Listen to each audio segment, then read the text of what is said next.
Hey, everybody, and welcome back to another episode of the Hemmings Hot Rod Barbecue. I am the big-footed Mike Musto, along with the sure-footed Dan Stoner.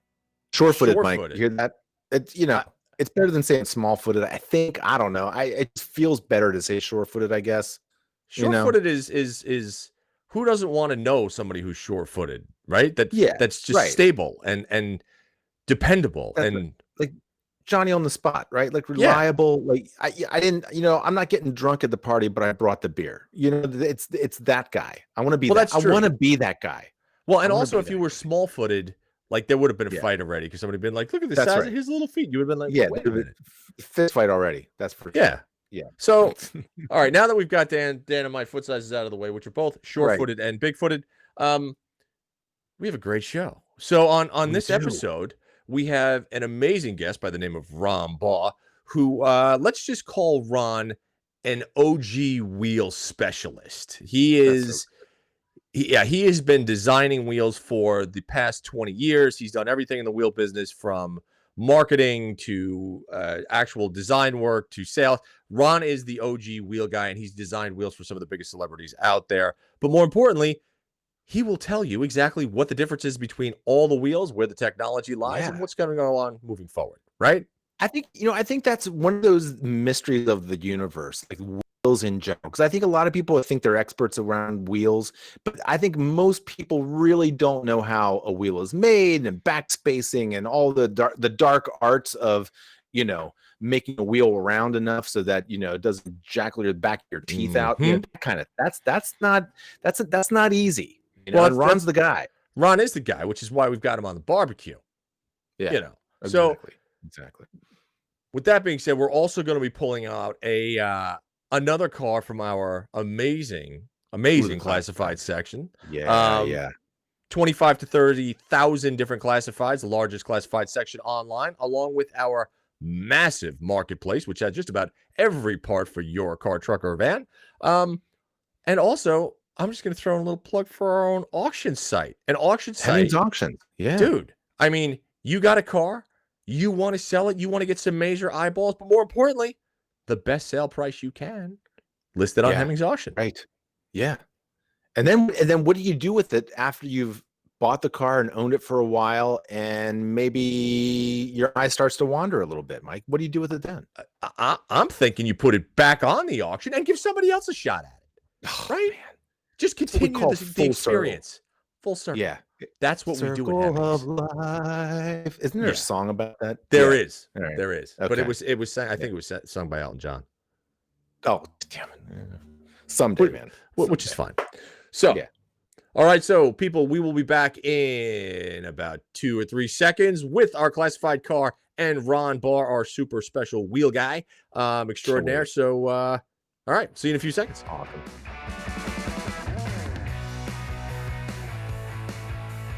Hey, everybody, and we're back with our classified pick of the week, which is... Love it. Oh, it's Stylish. What do you got this week, Mike? What do you got? I mean, this is exciting. I'm always excited by this. I'm pulling something out of our era, the era of the 80s and the 90s, okay? You've seen them in high school parking lots all through that era. You've seen them in movies, right? You've seen them in movies. Yeah. But more importantly, it is just a symbol of the 1980s. I speak, of course, about a 1988 Ford Mustang GT convertible. Ooh, right? Boy, nothing says 80s more than Mustang GT. Oh, and man. This one, the one that I found is white with the red lower stripe and then the bottom gray half. But more importantly, it's got the white letter tires on it. And it reminds me of the same one that... what was the guy's name? What was the actor's name in Roadhouse that drove one? Ooh, Ben Gazzara. Yeah. Dude, well done. Guy. Huh? That guy just pulled that out. I pulled that out of some dark part. That's that. And of course, Ben Gazzara in Roadhouse. That was probably the darkest part of that movie. So that definitely was. From the same place. Yeah. Well, I'll tell you, it's awesome. Really interesting. Like this one, it's white with white leather interior. Like I said, it's got red accents. It's an auto. So this is not your super fast LX notchback. This is for the guy or the woman or whomever would like a wonderful cruiser to do just that. Put your top down, cruise down Miami Beach in a convertible Mustang, right? Has the right noises, right look. Hey, and by the way, Mike, this brings up a good question. Now, if you're of a certain vintage, somewhere along the line, you would probably get into a conversation about whether you are a Beatles man or an Elvis man, right? Like that becomes sort of a conversation about what kind of stake you claim in the world, right? Yeah. But I think for people like you and me, are you a Ben Gazzara, wide, cruise down that country road roadhouse guy, or are you an A1A Beachfront Avenue guy, right? Or are you the Vanilla Ice Mustang GT guy? Like maybe that's how we define ourselves. Maybe that's how we carve out our niche and our place in the world. Are you a Vanilla Ice guy, or are you a Ben Gazzara guy? Are you a Roadhouse guy? Oh, or man, that's what I mean? That's a big question. I mean, all right. So I personally, all right, and we're talking personally. I'm gonna have to go with Mr. Ben. I'm gonna go to I have to go with the Roadhouse, and the reason is that one scene in Roadhouse where Ben is just sitting behind that red GT. He's weaving back and forth, not a care in the world. He's just singing. Runs singing. Patrick Swayze off the road. Runs him right off the road in Swayze's 65 Riviera that he was driving. Didn't care at all. No. Right? One day I would like to be that carefree. Not that careless, mind you. Carefree. Yeah, I get it. And see on my end of the world, I mean, if anyone ever from across a crowded room yells out A1A, I will automatically respond with Beachfront Avenue, and that's so I got to be on the other end of that. I got it. Well, that's the beauty. That is the beauty of the '88 Ford Mustang GT convertible, because it brings us back to days gone by when Dan and I were just young people. It brings all comers. It welcomes all comers. Yeah. It's the universe. It's the universal peace machine. That Mustang, right? Yeah, I like that. Right? It's something for everyone. How do we contact Ford to make them adopt that slogan? Okay, so I think we stretched out the Fox body as long as we can, even though it's an amazing car, as we both know. But right now, we're going to take a 2-second break, and we're going to come back with our special guest, Mr. Ron Baugh. Ron Baugh.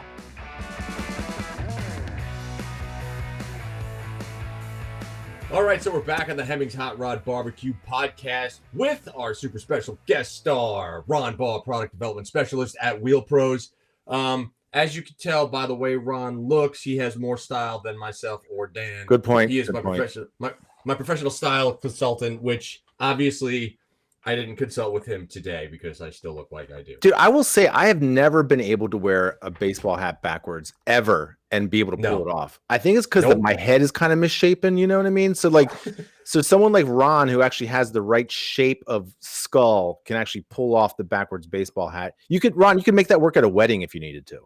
Yeah, it's pretty, I this is like my uniform, honestly. That's it uniform. helps to have no hair. Then I'm covering something up, but I also don't have hair to like distort the shape of the hat. So that works. It's a lot of detail, man. That's good. I'm 40 years old. I'm like an 80s baby, a 90s kid, and I still like rock a backpack instead of a briefcase, and I still, wear my hat backwards. So, some kids just don't grow up. But here's the big question. Do you rock the khakis with a cuff and a crease? Oh, absolutely. Okay. Just checking, man. I mean, I know you're a SoCal guy. You're a SoCal guy. I live in Long Beach. Come on, man. Hey, even better. Okay, so you caught the reference. All right. So I don't feel too terribly old. No. One day we're gonna do when you see the full YouTube channel that goes up for Hemmings, and you'll see Ron on there because let's just say Ron's gonna be on there with his own special gift to Hemmings, which is pretty amazing. But I'm gonna have Ron and Dan take me out on a special Mike Musto makeover. And we're going to do a little rockabilly, and then Ron's going to introduce some fashion sense, and hopefully I won't look like this that much longer. Oh, That's man. the deal, dude. We just got to work on your footwear. Oh, the footwear. Oh, that's such a good point, man. Every time I see Mike, I want to just look at him like, what are those? Musto's. Like I just, yeah, Mike, that's true, dude. I love you, man. But Ron makes a good point about the foot. So Everything else works for you. I will preface this since y'all can't see my feet right now. I am limited because I have a size 15 foot. Yeah. Okay. Good it's Lord. a big, yeah, good Lord. That's exactly my problem. You think I want to wear the stupid banana feet that I have to put on now because that's the only thing that I can get my size? No. Yeah. How do you even drive anything? Yeah, how do you drive anything? I could swim really fast. That's true. And by the way, for everyone listening at home, I just want the record to show and to state that it's not like Musto is out there wearing a pair of Air Jesus, rock climbing Portland, Oregon sandals. It's not that bad. It's not that bad, but I think he's definitely buying his footwear at like, say, I don't know. It's not necessarily a New Balance outlet, but you got to find a 15, right? I got to that's find not the easiest thing. Right. A stylish 50. So again, this is not on card topic, but we're going to throw it out there anyway. Right. So for a million years, I wore a set of Adidas Samba Classics. That was my shoe. Right. Love them. Stylish with anything. Yeah. Right? Timeless. Ron, right, Dan? Good stuff. Timeless. They stopped making them. Yeah. In a 15. And I literally called Adidas and I was like, listen, this is my problem. I was like, I will pay you really whatever you want. Like if you tell me we will make this shoe for you, but it'll cost you $500 a pair, I will gladly pay you $500 a pair. I will buy $5,000 worth of sneakers in bulk. Yeah. Give me my No, I have no. So now I'm forced to wear these stupid sneakers that nobody likes, but that fit my feet. That's why. Why do you think I don't have my feet up right now? Okay, I mean, the other thing you could do, and Ron, you can attest to this. He could spend 10 grand on a pair of J's. He could just do that. Yeah, I mean, there's lots of options out there, man. But it's hard for a 15, man. That's something I've never concerned, man. No, me neither, man. You and me both, Ron. I mean, yeah, you could spend 5-10 grand on one pair of whether they're Dunks, like special edition Dunks or Jordans, or anything else. Like, yeah, you could easily spend that on just one pair of shoes, but they might not fit right. Well, once everything commences with the Super Hemmings channel, we're going to go out, and I think on one of our shows called One Perfect Day, I think that one perfect day is going to be acquiring Musto some decent feet. That's not a bad idea. It's not a bad idea. That'd be fun. All right, now that we've discussed my mongoloid feet, we are going to let's get back into it with Ron, who is Ron has been in the automotive game for a long time. Ron was at CEC Wheels. He was the head designer for Forgiato. He was at Hoonigan. Ron has a long and storied career that always revolves around, let's just say, really, really good style. How's that? I'll take that. That's fair. I mean, I'm 40 years old. I've been in the automotive aftermarket, working specifically in like the wheel world for 20 years now. It'll be 20 years next year. Like 2001 was when I first started in the wheel industry. So, wow. It's crazy to think that it's been 2 decades, but I still feel kind of like the new guy. Like even though I'm sort of old guard and I have an office now, I've got responsibilities. Like I still feel like like the new kid on the block in some respects. So, Ron, would you say that you are post Coddington, but pre Box and Bubble? Is that where you kind of got into this? That's exactly where I got into it. It was like, the billet stuff and like the hot rods of the 80s and early 90s. And then, the sport truck craze, like that was what really got me interested in the cars, specifically wheels. As a kid, I was raised an only child, and like I was always artistic, and I drew cars from like age 3, right? So I was always drawing hot rods. My idea of concept cars and sport trucks was like the thing, because I'm colorblind, but I like loved like bright pastel colors and the stuff that the hot rodders and the custom painters were doing back in the 80s and early 90s, especially with sport trucks and like street rods and bro street cars. So that was a fun outlet for me as like a teen or preteen to kind of come up with wheel designs and paint schemes and all that stuff. So that's definitely what got me interested in the cars at a young age, and carried that right into my profession, working with wheels and coming up with new fitments and designs and stuff. And it's been rewarding and it's been fun, and I can't believe it's been 20 years. Here we are. Man, that's cool. Hey, okay, here's a question for you. Like, please tell me you ran like a dancing bed B2200. Do you ever do one of those? I would have loved it. I absolutely would have loved it.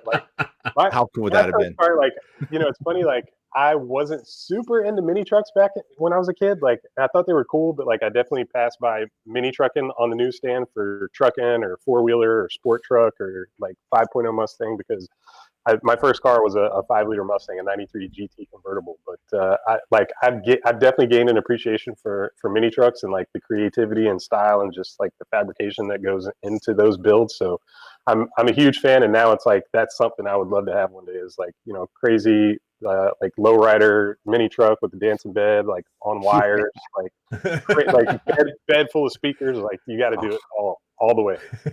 So good.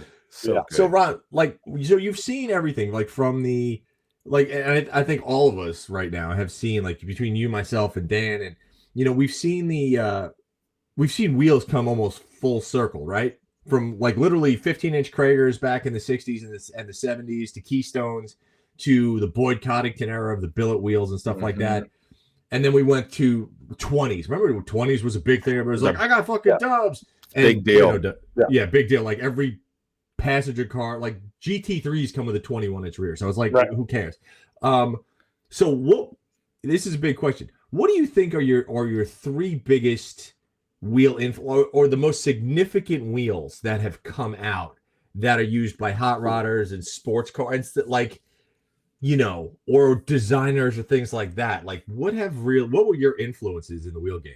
So yeah, my influences might not necessarily be like the shared influences of the wheel industry.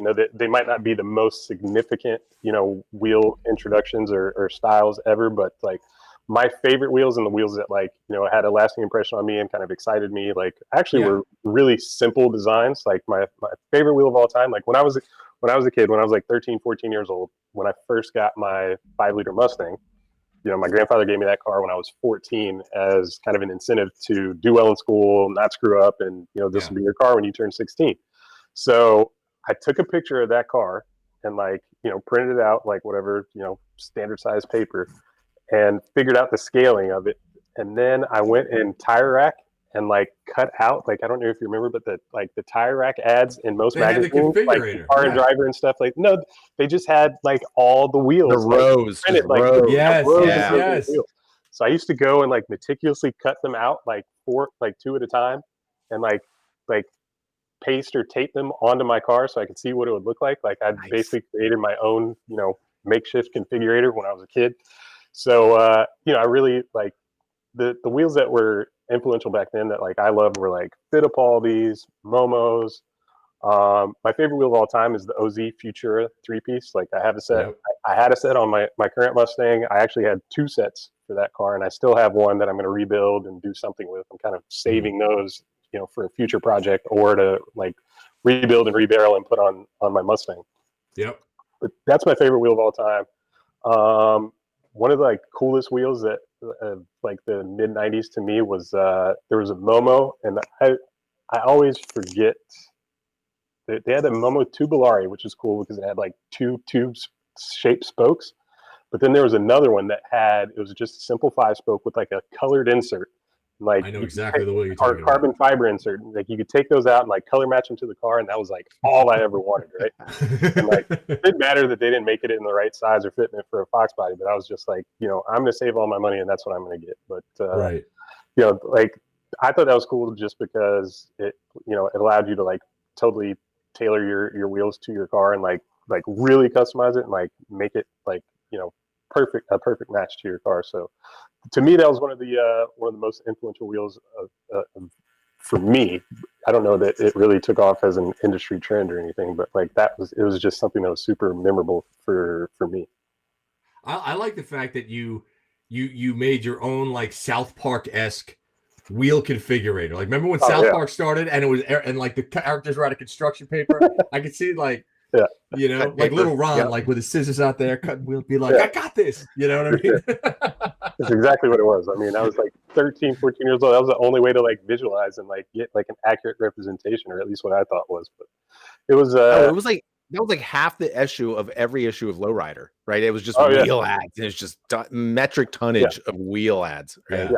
So good. So Ron, when was the turning point? Like when aftermarket wheels really kind of came into their own? Because I know like early 2000s, fine, you had like the Boyd stuff and whatnot, but like what was it, mid 80s? Was it mid 90s where aftermarket reels really kind of like it became like a massive thing? Yeah, I mean, like I remember being like 6, 7 years old. I grew up in Atlanta, and my dad was a car enthusiast, so was my grandfather. And like, I mean, I was actually 4 years old when I like customized my first car. Like Hang on, I'm gonna stop you really quick, just because. So Ron in Atlanta, and we're gonna show a picture of this. Ron's dad. Tell everybody what your dad drove, because when you see this picture, you're gonna lose your mind. My dad had brand new in '72 a '72 Pantera that was candy apple red with white and yellow like seaweed flames, like custom painted on the hood. What? It had, it had Lucas fog lights, and like, I'm sure he opened up the exhaust. Like, I'm sure he didn't leave the motor alone, but I never got to experience that car. He got rid of it long before I was born, but that's still like legendary in our family. And everyone talks, like all my cousins talk about getting dropped off to school and that thing. And like, I'm just like so jealous that I never ever got to experience it. But my dad was out there. I mean, he was a black dude, 1972. I think he was a cop. I think he was a cop then. He was even working better. for Atlanta Police Department, and like, he was out there, dude. Like my dad's his nickname was Sugar Bear. So Sugar Bear, even better, best ever. God, so good. Right. So like Ron, like it's for everybody that if they're not watching, tune in the video, because like that your style is genetically passed down from your dad. For sure. 100%. Yeah. I mean, like he was a little more out there maybe than I am, but I mean, like I kind of took some chances and did some wild stuff with my Mustang. So I mean, you gotta recreate that Pantera, dude. What are you doing? Oh. Like I've had a couple people offer to help me find it. Like I don't know like how I would even find a VIN or like be able to trace that car, but I've had a couple people offer like seriously like help me. It's got to be somewhere. So I hope it's in a garage just covered with dust in Atlanta somewhere.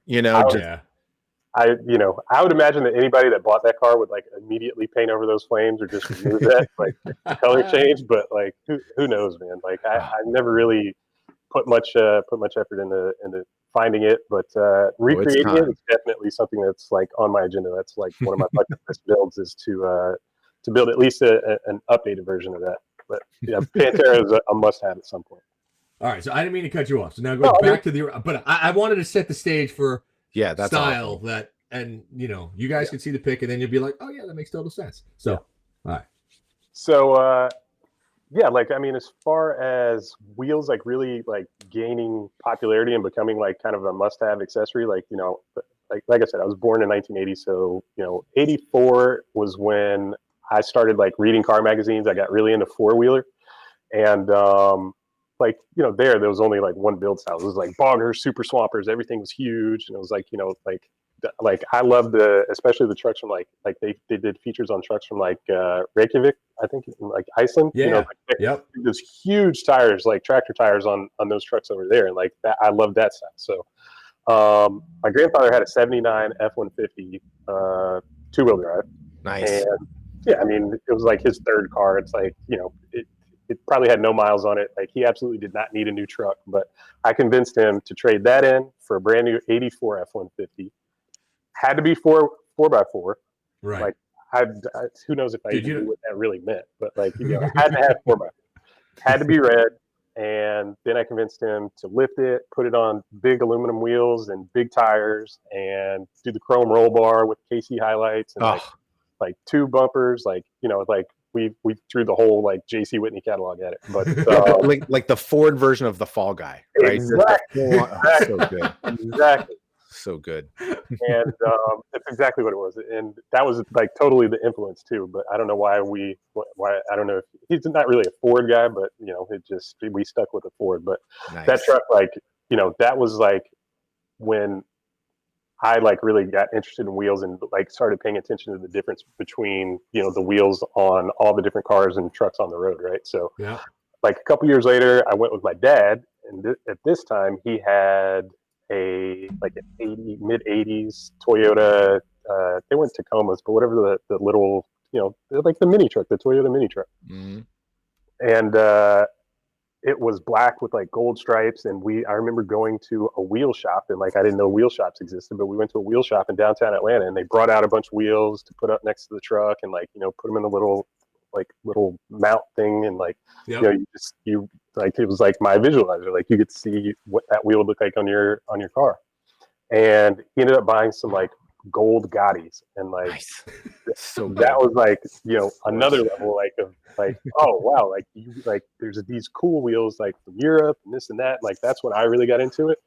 And I think it was like the mid late 90s when you start getting Japanese influences, you start getting imports, like guys ordering wheels from Japan. Really, what I really think like blew up the wheel industry was the beginning of mail order, and like from the back of magazines and stuff. Right, because sure. You didn't have to go to a wheel shop, and wheel shops weren't very common to begin with. Like I said, like I had no idea one even existed in Atlanta until we actually visited. But it's something you had to seek out. But like now you're flipping through magazines, and you've got all these forged billet options from like 5 different manufacturers, starting with Fords, of course. And then like companies like MHT, who is one of the parent companies that Wheel Pros merged with a couple of years ago. MHT had a ton of brands. They had like Concept Meeper. They had a few other brands that like really came to prominence like in the late 90s, and they were like real advanced designs, and they were like on the forefront, like the cutting edge of like larger sizes. So they were like some of the first brands to offer like 20-inch wheels. And right around that time, like 98, 99, I think is when like wheels really exploded, and like there just became hundreds of manufacturers, all sorts of different styles. Like you weren't like forced to choose between torque thrust and like Kragers. Like there was all sorts of options, all sorts of sizes, and like wheels specific for sport trucks, wheels specific for imports, for Euros. Like that's when things really, I hate to say it, but started rolling and like really like gained steam. Now, when you were in Atlanta, were you there long enough before you moved to California or whatever to see the whole Freaknik experience? Because that was a wheel. That to me, that was a wheels thing too. Yeah, dude. Right. For sure. That was wheels. Like that's what I remember seeing cars with those and wheels. I saw wheels, and of course, this is the '90s, so it was hard to see stuff like that. I mean, so Dan, explain what Freaknik is for those who might not know. Dude, I don't even know. I'm in the presence of Ron. I don't even think I can do it justice. So how would you explain it? So Freaknik was like, it was started as like a black college, like historically black college spring break like celebration, right? And it started just as a picnic. But then it grew into like a citywide festival, and like insane. People would drive from all over the country. Like you'd see license plates from New York, Texas, even California. Like people literally drove all the way across country just to like. There weren't really many organized like events or like I'm sure there were like clubs were packed and stuff, and all the restaurants. But really, the party was in the street. Like, everybody was just cruising around, packing the parks. Like there was one park that me and my friends used to frequent like almost every Sunday in the summer. We'd go to Mosley and Maddox parks, and like that's where everybody came out, brought their hot rods, their lowriders. Like there was a total cross section of car culture there. You'd see it all, but like you just cruise through the park and then go to the next park, cruise back. But like Freaknik like was that like times 1,000. Like you could get insane downtown and like not move for hours, and like city residents didn't really love it, so that's why it had like a good like 4 or 5 year run. That peaked like 93 to 97 really, and like I started driving in 96, so of course me and my friends jumped in my Mustang. I had a convertible. Oh, you're the perfect age. Oh yeah, dude, we're downtown stuck. Like, oh mom, sorry, we're stuck in traffic. not gonna make it home in time. But you're just on Peachtree, whichever Peachtree you wanted, with the engine shut off because you're just sitting there, right? You must have spent some time in Atlanta. Oh yeah. Yeah, it's like Peachtree Road, Peachtree Meadow, Peachtree Street, Peachtree Avenue. Like there's like everything was Peachtree. Yeah, right. To get around if you don't know where you're going. True. But yeah, like it's so true. Freaknik was definitely a celebration of car culture and wheels too, because like I'll tell you a funny story. Is like one Freaknik, it must have been 97 or 98 because I had my Mustang, and like I was going home the next morning. I had stayed at a friend's house. I was going home the next morning, and Redman the rapper, like, is at a light next to me in a Lexus ST400, and like it had wheels and stuff, and like that was like a baller ass car back then. So it was Back like, then, sure. who is that? So I pull up next to him. It's Redman. Of course, he's smoking and stuff, and like light turns green. We look up, we look at each other, and we just floor it and take off. And that was down Martin Luther King Jr. Boulevard. Like that was kind of in the hood, like in my neighborhood, but like we probably got to like triple digit speeds, and then like I turned off. I was like, where you're going is where all the cops are. I'm not going there. I turned off. Like, I'm sure he didn't get pulled over or get a ticket. I'm sure it would have been like national news if he had. But like, that was, it's just, that's the kind of thing that happens Freaknik weekend. Like, Yeah. God. Never got to go, but I saw it from a distance. I was like, man, that was on my list. And of course, like you said, it came and went before I think, which I think was probably pretty good that we can all look at that through the lens of history now. Whereas back then, if it would have lasted too long, it probably could have jumped the shark, but it just kind of, it left a young and pretty corpse. You know what I mean? Right. Exactly right. Yeah. It was fun. It's like, super nostalgic, and it's fun to think back on, but like, ultimately it would have gotten like, like become corporate, and like, it would have been watered down, and like, the I don't know, the excitement of it would have been lost. Yeah, well, remember like Nopi Nationals and all that stuff, how that blew up and then fizzled out real quick. It's like, so when did you start actually designing wheels, Ron? So when you first got into the industry as a designer, you said, well, I can do this. Like, I have the talent to do this. How did that start? So the first job I got in the wheel industry was I was at USC. I was in the architecture program, and like I was like not satisfied. I didn't feel like I was learning or like growing there, and like I was gonna transfer to USC art school because like most of my like architecture history and credits like that would have transferred over, and it would have been an easy way to get out, right? So like I was like, I always thought I wanted to be an architect, but really I knew I wanted to work with cars, and I thought like the only way to earn like legitimate design background is to be an architect, and then you do that for a career, and then you play with cars on the side, and maybe you retire and you build some cool cars. Like, I hadn't been exposed to like the car culture in California, so I had no idea like that it was what a thriving industry it was, building custom cars, designing wheels, etc. So, for me, I was kind of blindsided when I got to California. When I came to visit USC, I was just like, oh my God, like all the cars and trucks and stuff that I would see in magazines are like on the street, like every day here. And I really like wanted to get into the aftermarket industry. So I applied, like I went on SEMA's website actually and went to their like job listing page, and like I found like a listing for an opening at a wheel company, and it was right down the street from USC. And I was like, I have to make this work. Like, I can ride my bike to work. I can go to school and ride my bike to work, like after school or, whatever my schedule permits. So I like sent an email, made a phone call, like didn't get a response. And I was just hammering. Like I probably called like every day for like 2 weeks. And like I emailed the guy, Larry Brown, who ended up giving me the job. I basically wore him down. I think it was like right around SEMA time, and he was just like busy, but like I had no idea what that meant. So I'm just like, dude, like I'm not going away. Like, like I'm coming in for an interview. Like please, like I really want this. So finally he caved, and I went in for an interview, and like it was a super cool company, a very small company, but it was called Arelli Alloy Wheels, and it was basically owned by 3 partners, and it was Larry and his cousin Fred, and then their partner Alex Thomas, and those guys were like furniture makers. Like Larry was very much a designer, but Alex and Fred were furniture makers. Like they made like high-end wood furniture and stuff. So like they were craftsmen, and like they were very stylish guys. And like, they like the designs were like way out there. Like you'll have to throw up an image of the Arelli Assassin, which is like the weirdest looking wheel ever. It was like 2 spokes. It looked like 2 Nike swooshes, like almost the yin and yang. And like, it was like not the prettiest wheel by any stretch. It was very unique, and they sold a ton of them. And I'm like what? Like you're putting that on a new Mercedes? You're putting that on like a Corvette? Like no, dude. Like like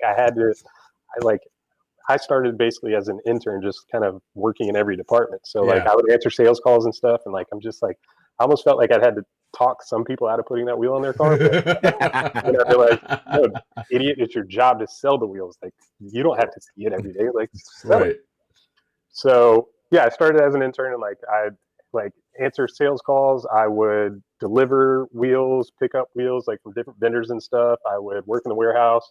I actually assembled 3-piece wheels. Like that's where like I learned like really fitments and how stuff works and how wheels go onto cars and like how you can, customize, modify, and like, really dial in the fitment. And I worked with the marketing team, like working on their monthly ads. Back then print was huge, obviously, and like you had to have like a new ad with new styles like every couple months. Like it was like super competitive and like very fast paced as far as that stuff went. Like you couldn't just like create an ad and like let that run for a year. Like everything was like advancing so quickly at that time that you had to be on top of it, and you had to like market very rapidly. So yeah, I just started working there, and honestly, like, I'd sit down with Larry and he'd be designing stuff and like he'd ask for input, and like, we'd all kind of like say, oh, maybe if you straighten that or lengthen this, and like that's really, how I got started. So, I always have to thank Larry for giving me that opportunity, because it's I was 21 and like, knew nothing except, what I was passionate about. But like, I had some eye for design, and he kind of recognized that and let me run with it to some extent. And like, he'd consult me, and like, he was a very proud designer, and he came up with some really cool stuff. And like, it was, I felt very fortunate to have that opportunity. And then after that, I went to a company called Giovanna Wheels, and I, was hired just as a salesman, but, quickly got involved in design and development there. And, that was probably like the biggest launching pad, for me and on the design side. Because I mean, we'd introduced 10 to 15 new wheels every year, and like, created new series of wheels, new lines. And, there was just like tons of opportunity there. And like, we did some really cool stuff, and like always surrounded by like the newest, hottest cars. So, well, for sure. Giovanni was big on television too. Like when the shows like, what was it? Like Pimp My Ride and all that stuff. Like they were the wheel provider for like every. They were, right? Yeah. Like you saw them on there, and they were like, and of course we've got the 22-inch Giovanni wheels that we're putting on here. So how did it?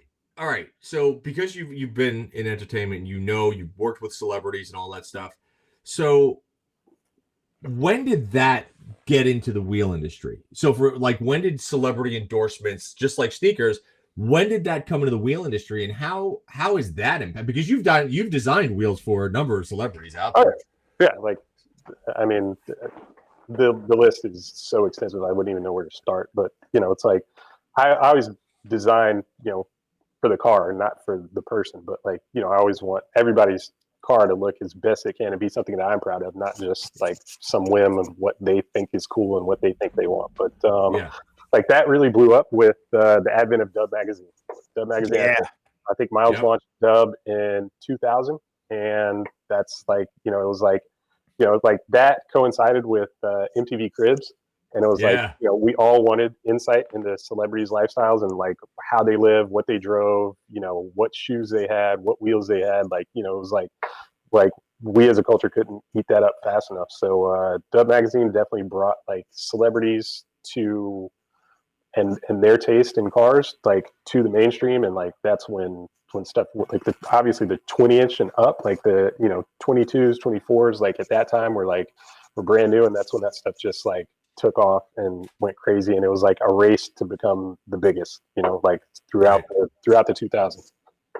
God, that's and Dub, I'm glad you said that, because we talk about this a lot. Back in I'll say 2004 ish, when Craig came out the 300, the latest, it was just that's all you saw. It was wheels and 300s, and it was some combination of paint, wheel, limo tint, heartbeat stripe, and some sort of variation. Right? It was all that, and that's now. That's all, we talk and kind of joke nowadays that all that's been replaced by trucks at SEMA.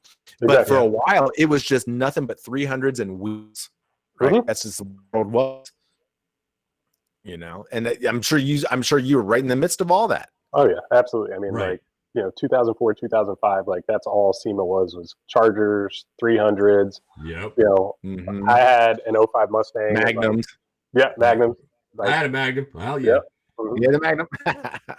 The 300, especially when we talk about this a lot in regard to the SEMA show, the 300, when Chrysler dropped that, it all of a sudden turned into a world filled with nothing but 300s and wheels, right? Yeah. Limo, Yeah, different, and it was just variations of limo tint and heartbeat stripes and Rolls Royce diamond and that. diamond crusted grill. Yeah. Right. Like what could you do with your mom's Magnum? It was that world for a while, right? You can get away with it. Now, since then, obviously, SEMA has turned into the truck version of all that, but you could not swing a dead cat without hitting a 300 in some sort of variant, with wheels. And I'm sure you were right in the midst of all that, right? Absolutely, of course. Like 2004, 2005, that's all SEMA was. It seemed like it was all Chargers, 300s, Magnums, body kits, big wheels, brakes, like everything you could throw at it. Like they were everywhere. And like we definitely took advantage of that, and I sold hundreds of thousands of wheels, I'm sure, for the LX platform. And thanks to Ralph and the team there, like they definitely kept me afloat through mid 2000s. But it was like people joke that it was a poor man's Bentley or whatever, and like it was just a street classic. Like it was affordable, but like you get Hemi performance, and it was luxurious for the time. Like it was the perfect platform for wheel manufacturers to showcase their stuff, because they'd swallow huge wheels. Like people still put 24s 26s on those cars like all day. Well, wasn't that I mean, when that came out, when the 300s came out and the Chargers, wasn't it one of the first factory, like the OEM's car with a 20-inch wheel standard? Like like on the SRT models, right? Because they came my Magnum, I had an SRT8 Magnum, which came stock with 20 by 9s. 20 by 9 forged wheels. Forged, yeah, baby. Alcoas. Most people didn't pay attention to that or really care, but those wheels are actually kind of valuable. Like I sold the wheels off mine and like got some decent money for them.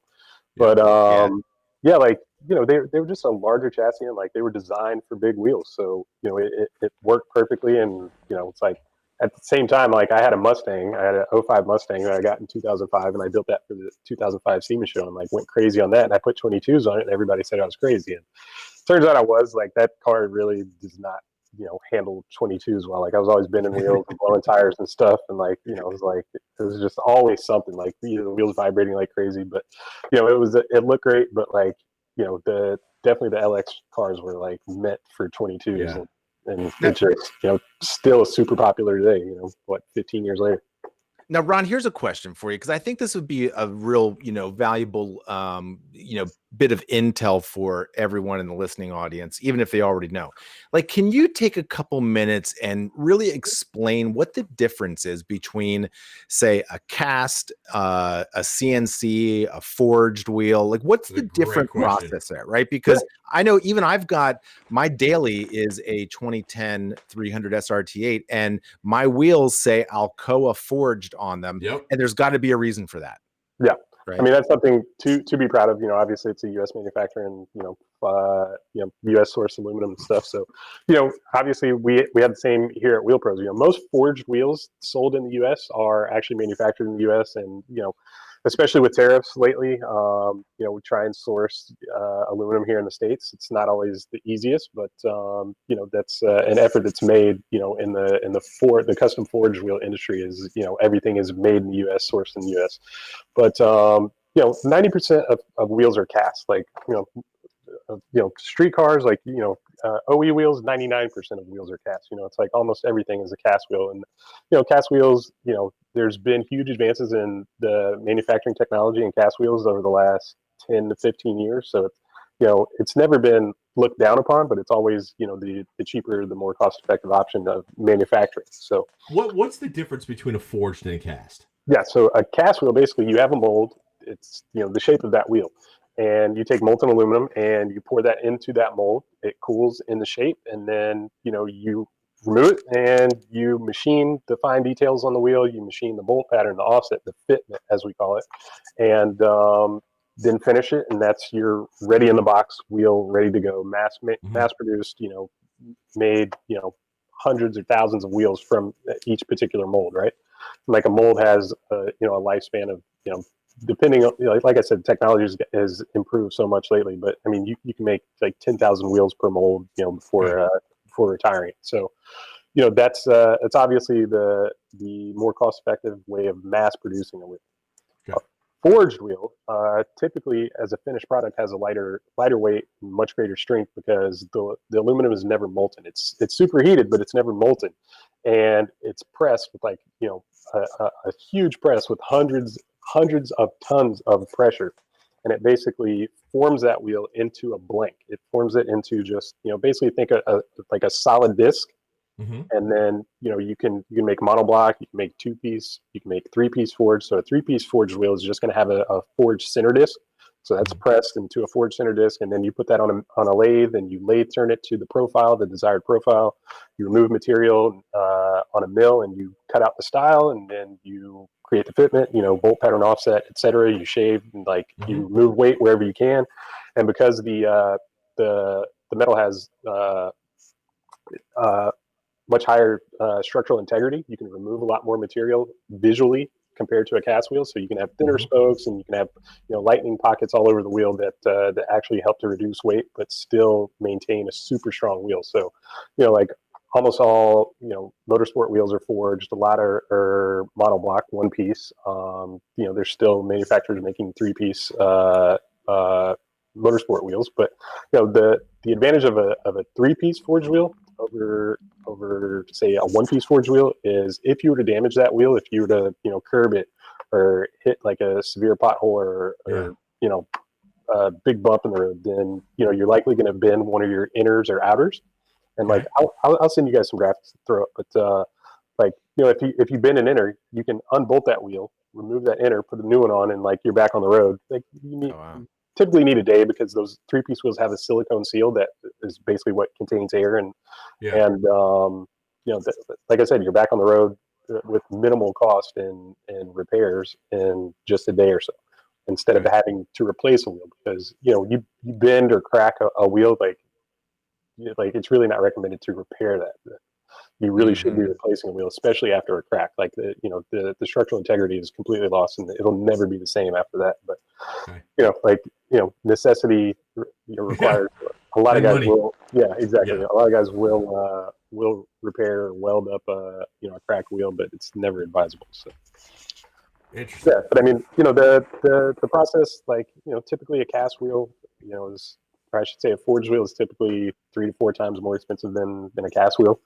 But now we have flow forming, which is kind of like in between. Like it's basically you do cast the wheel, but then you can roll or press out the barrel of that wheel in order to give you some modularity as far as the fitment and the width. So it's like you still have the same profile in the front, but now with flow forming, you basically roll out that barrel so you can have the same wheel and with one mold, but you can have 9-inch wide, 9.5-inch wide, 10-inch wide. Like you can stretch that barrel out, and it's cast with thicker barrels, so that when you do roll it out, you still have structural integrity of that barrel. But it's a lower cost way of providing, like I said, modularity and allowing you to fit multiple vehicles, or at least have multiple different fitments from one mold. All right, so now Dan, this is just for you and me. We need to put this up on, and everybody can do this. We're going to put this up, and we're going to thumbtack it to the website, so everybody that wants to know what the difference between wheels are, this is what you listen to. That's right. Because it's right. It's correct. Don't listen to your neighbor. Don't be getting on some Facebook page and arguing with people. Just listen to Ron. Right. We could. I mean, talk about backspacing, but that'd blow up the internet. Yeah, I was going to say, I've overly simplified this whole process. So it's like, that is the most layman's terms that, I think I can express it in without kind of going over most people's heads or even my own. Like, it's like, it's not that simple, but, that's the gist of it. So here's my big question for you, Ron. Now, we were talking about like the 80s, 90s street rod scene, right? And the pastel colors and all that nonsense. And one of the discussions we get into here at Hemmings is, the window of collectability for cars rolls around a 20-year period, and that just kind of moves along, right? Moves slowly along the timetable. So we all think like nowadays, who in their right mind, when will those 90s era fat tubbed pro parking lot, heartbeat striped pastel orange pop, moon roof, tweed interior, digital gauged monsters. Yeah, wheezy 307 powered, dripping with billet aluminum. When are those? We know that those cars are just hidden away in garages, suburban garages all over this great land of ours, right? And nobody in their right mind would limp one of those things out to a show. And those directional wheels and the blades, and I'm talking. You know where I'm going with this? Exactly what you're talking about. When are those coming back? Because I want to make sure that I'm just put to cryogenic sleep when that happens. But I'm just saying, in general, when is that going to happen so I can prepare my eternal sleep? I'd like to pretend that like I'm ahead of the curve and ahead of the curve and like predicting stuff like that. But I don't know. It was earlier last year. I think I posted on Instagram it was like a 32 or 34 coupe that I saw at Bob's Big Boy Cruising. And this thing was like pastel peach, and it had like neon graphics, like airbrush graphics on it. It had like original like Boyd's billets, and I was like, French antenna, the whole deal. I was like, this was like the late '80s, '90s to the T. Yeah. I called out our friends at Radwood, and I was just like, tell the truth. Like, if this thing showed up to Radwood, like, not only would you allow it in, like, because Radwood is fair question. Sure. Fair question. Like anything built between 1980 and 1999, right? Yeah. But I don't think anything is more quintessential of that era than pro street cars. Maybe, I agree. But like those, like that style of pro street build was like the epitome of like the late '80s, mid '90s, and like. Dude, I feel like you could narrow it down to like the month. Yeah, you kind of like by the color and the stripe and the wheels. You're like, oh well, this was built in August of '89. Yeah, I just started buying a bunch of, even though I have like all these magazines at home in Atlanta, like, I'm not going to go and either ship them or go and like sort through them and bring them back with me. But I just started buying a bunch of like hot rod, street rodder, sport truck magazines from the mid '90s, just finding them on eBay.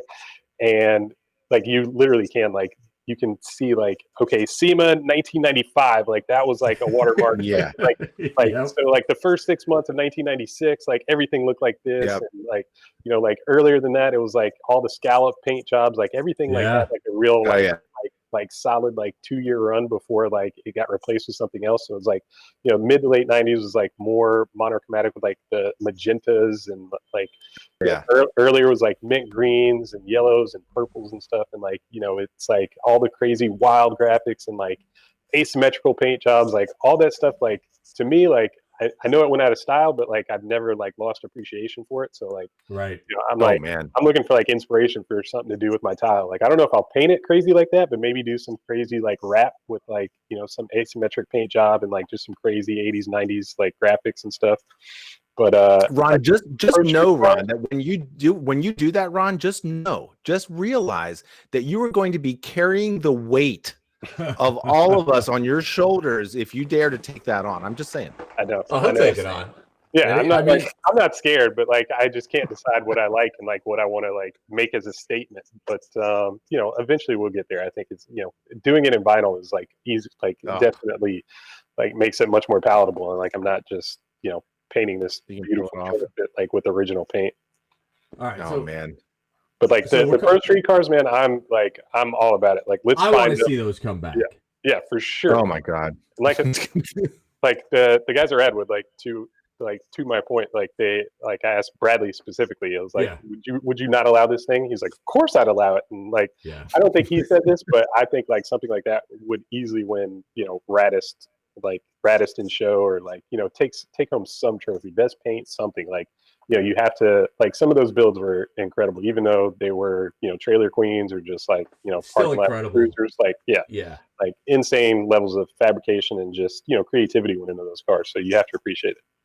I totally agree with that. I think that's a great, both you guys made a good point. And I think that that kind of pro street, pastel, heartbeat stripe, original billet skinnies, in fact, like 15 by 12s in the front, but billets. That's ridiculous. Like if I see one of those now, if I see like a 32 Ford like that, I'm like, eh.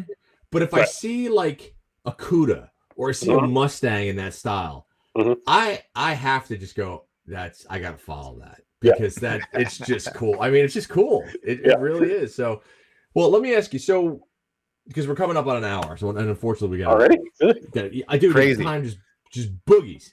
In the 90s.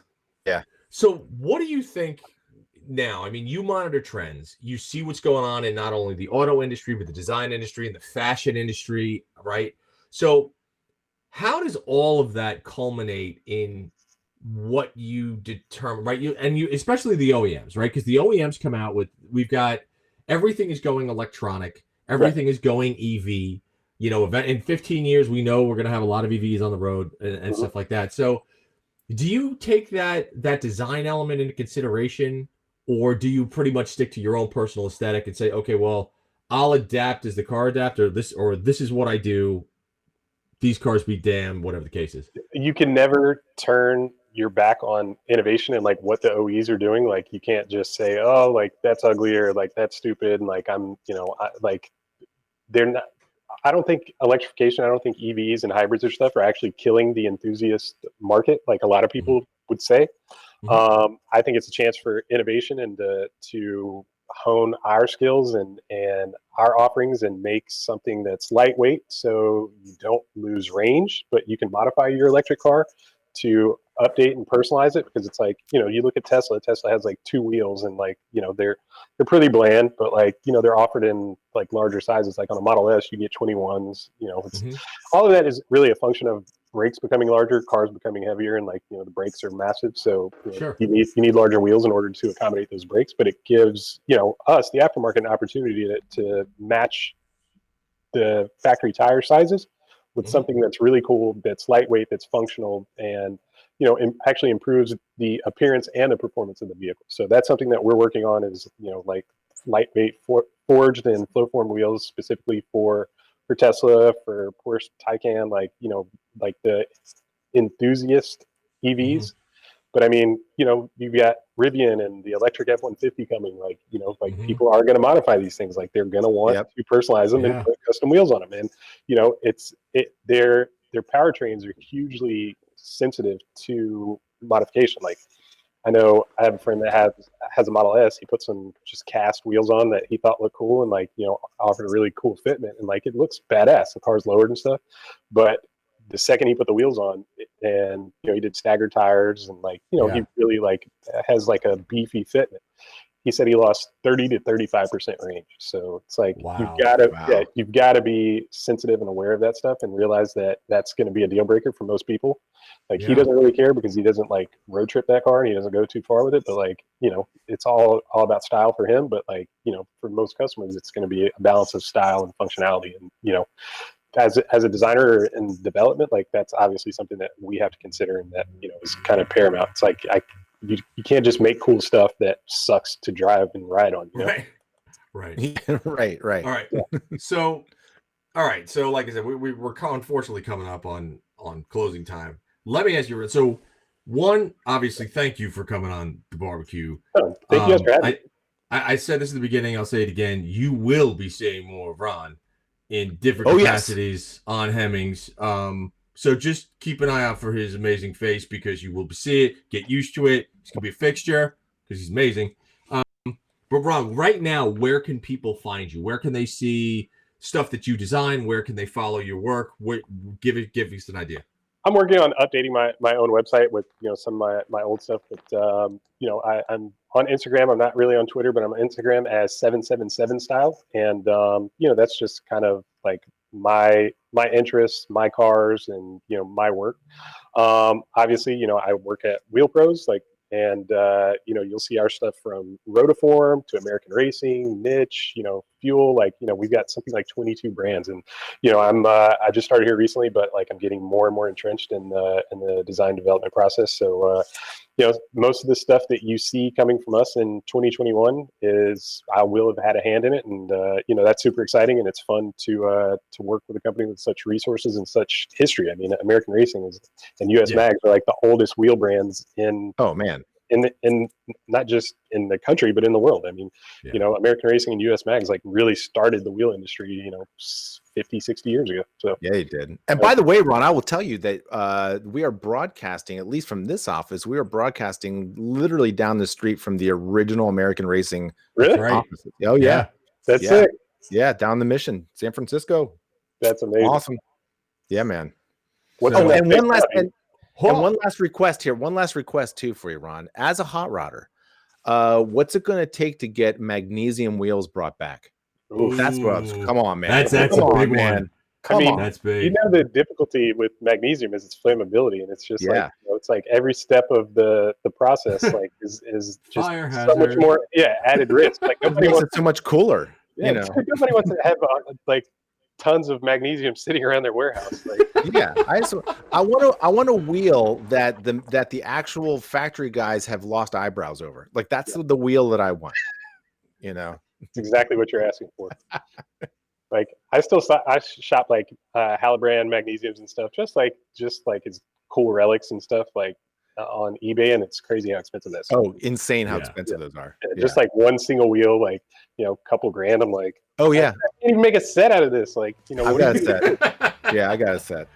Hang on to those. Dude. I know. So, all right. Well, guys, listen, Ron, as always, thank you. Thanks, Ron. Thank you guys. I had fun. We will see you shortly. And like I said, if people want to get in touch with Ron, our best place is 777 Style on Instagram. Yep. DM him. He is one of the best guys in the industry. He will get back to you, unless you ask really stupid questions, to which then he'll ignore you, because that's what I would do. Right. But like, you know, like everyone like forwards me cars that they're interested in or that they think I'd be interested in, and you can do that all day long. Like, send them. All right, guys. We will we will all talk to you soon. Thank you for tuning into the Hot Rod Barbecue, and we'll see everybody soon. Thanks for listening, folks. And again, please subscribe to the Hot Rod Barbecue podcast. If you're on Spotify, check us out there. Subscribe to it on iTunes. And if you are going to go to YouTube, make sure you go to the Hot Rod Barbecue podcast and hit that subscribe button, and we'll come to you every week.